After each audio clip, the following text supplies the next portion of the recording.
ମାନେ ଜାଣିଥିବେ ଯେ ପିଏମ କିଷାନ ପଇସା ମାର୍ଚ୍ଚ ମାସ 13 ତାରିଖରେ ଛଡା ଯାଇଥିଲା। ତ ବହୁତ ଲୋକଙ୍କର ଅବଜେକ୍ସନ ଆସୁଛି କି ତାଙ୍କର ପଇସା ଆସିନି। ତ କଣ ପାଇଁ ପଇସା ଆସିନି ସେଇ ବିଷୟରେ ମୁଁ ଆଜି ଆପଣମାନଙ୍କୁ କହିବି। ତେବେ ଚାଲନ୍ତୁ ଦେଖିବା କଣ ଆପଣ କରିନାହାନ୍ତି, କୋଉ ଜିନିଷଟି ଆପଣ ଅବହେଳା କରିଛନ୍ତି ଯାହା ଫଳରେ କି ଆପଣ ପିଏମ କିଷାନ ଟଙ୍କା ପାଇବାରୁ ବଞ୍ଚିତ ହୋଇଛନ୍ତି। ଯାହାକି ଆମର 22ତମ କିସ୍ତି ଏଇ ମାର୍ଚ୍ଚ ମାସ 13 ତାରିଖରେ ଛଡା ଯାଇଥିଲା। ସେଇ କିସ୍ତିରୁ ଆପଣ ମାନେ ବଞ୍ଚିତ ହୋଇଛନ୍ତି। ତେବେ କଣ କଲେ ଆପଣ ମାନେ 22 ନମ୍ବର କିସ୍ତି ସହ 23 ନମ୍ବର କିସ୍ତି ମଧ୍ୟ ପାଇବା ପାଇଁ ଯୋଗ୍ୟ ହେବେ, ଏକକାଳୀନ ଦୁଇଟି କିସ୍ତି ମଧ୍ୟ ପାଇପାରିବେ। ସେଇ ବିଷୟରେ ମୁଁ ଆଜି ଆପଣମାନଙ୍କୁ କହିବି। ଭିଡିଓଟି ଶେଷ ଯାଏଁ ଦେଖନ୍ତୁ, ସ୍କିପ୍ କରିବେନି। ଭିଡିଓଟି ଭଲ ଲାଗିଲେ ଚ୍ୟାନେଲକୁ ନିଶ୍ଚୟ ଗୋଟିଏ ସବସ୍କ୍ରାଇବ କରିବେ। ତେବେ ଚାଲନ୍ତୁ ଦେଖିବା କଣ କଣ ଆପଣ କରିବା ପାଇଁ ପଡିବ। ଚାଷୀ ମାନଙ୍କ ପାଇଁ କେନ୍ଦ୍ର ସରକାର ଗୁରୁତ୍ୱପୂର୍ଣ୍ଣ ଯୋଜନା ପ୍ରଧାନମନ୍ତ୍ରୀ କିଷାନ ସମ୍ମାନ ନିଧି ପିଏମ କିଷାନ ଯୋଜନା ଅନୁସାରେ ପ୍ରତିବର୍ଷ 6,000 ଟଙ୍କା ପ୍ରତି 3ଟି କିସ୍ତିରେ ସିଧାସଳଖ ଚାଷୀଙ୍କ ବ୍ୟାଙ୍କ ଖାତାକୁ ଡିବିଟି ମାଧ୍ୟମରେ ପଠାଇଥାନ୍ତି। ତ ଖବର ଅନୁସାରେ ଯାହାକି ଆମର ମାର୍ଚ୍ଚ ମାସ 13 ତାରିଖରେ ଟଙ୍କା ଛଡା ଯାଇଥିଲା, କିନ୍ତୁ ଏବେ ସୁଦ୍ଧା ବହୁତ ହିତାଧିକାରୀ ଟଙ୍କା ପାଇନାହାନ୍ତି। ତ ସେଇମାନେ ଅଭିଯୋଗ ଆଣିଛନ୍ତି ଯେ ଆମର ସବୁ ଠିକ ଠାକ ମଧ୍ୟ ଟଙ୍କା ଆସିନି, କିନ୍ତୁ ସେମାନେ ଜାଣିନାହାନ୍ତି ଯେ ସେମାନଙ୍କର କଣ ଭୁଲ ଅଛି। ମୁଁ କଣ ଭୁଲ ଅଛି ଆଜି ଆପଣଙ୍କୁ କହିବି, ଚାଲନ୍ତୁ ଦେଖିବା। ଇକେୱାଇସି ଅପଡେଟ ଦେଖନ୍ତୁ, ପ୍ରଥମତଃ ଇକେୱାଇସି ଅପଡେଟ। ପିଏମ କିଷାନ ଯୋଜନାରେ ଟଙ୍କା ପାଇବା ପାଇଁ ଇକେୱାଇସି କରିବା ଅତ୍ୟନ୍ତ ଆବଶ୍ୟକ। ଯଦି ଇକେୱାଇସି ସମ୍ପୂର୍ଣ୍ଣ ହୋଇନଥାଏ ତେବେ କିସ୍ତି ଟଙ୍କା ରହିଯାଇପାରେ।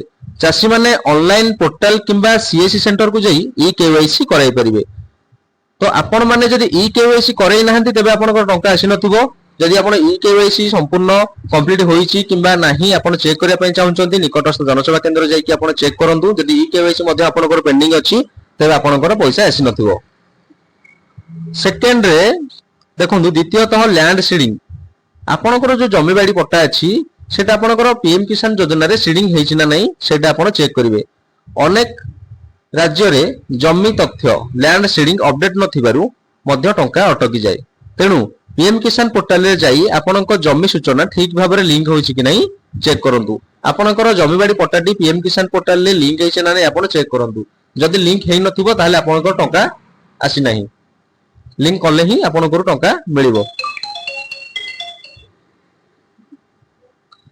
3 ନମ୍ବରରେ କଣ ଅଛି ନା ବ୍ୟାଙ୍କ ଡିବିଟି ଷ୍ଟାଟସ।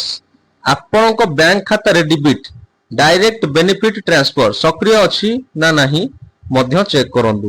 ଯଦି ଡିବିଟି ଆକ୍ଟିଭ ନଥାଏ ତେବେ ସରକାର ଦ୍ୱାରା ପଠାଇ ଯାଇଥିବା ଟଙ୍କା ଖାତାକୁ ଆସିବ ନାହିଁ।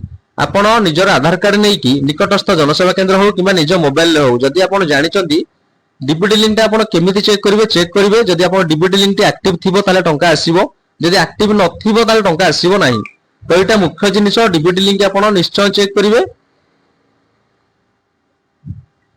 ଚାଷୀ ଭାଇ ମାନେ 22ତମ କିସ୍ତି ଟଙ୍କା ପାଇବାକୁ ଚାହିଁଥିଲେ କିମ୍ବା ପାଇନାହାନ୍ତି, ସେମାନେ ଇକେୱାଇସି ଲ୍ୟାଣ୍ଡ ସିଡିଂ ଓ ଡିବିଟି ଷ୍ଟାଟସ ଚେକ୍ କରିନିଅନ୍ତୁ।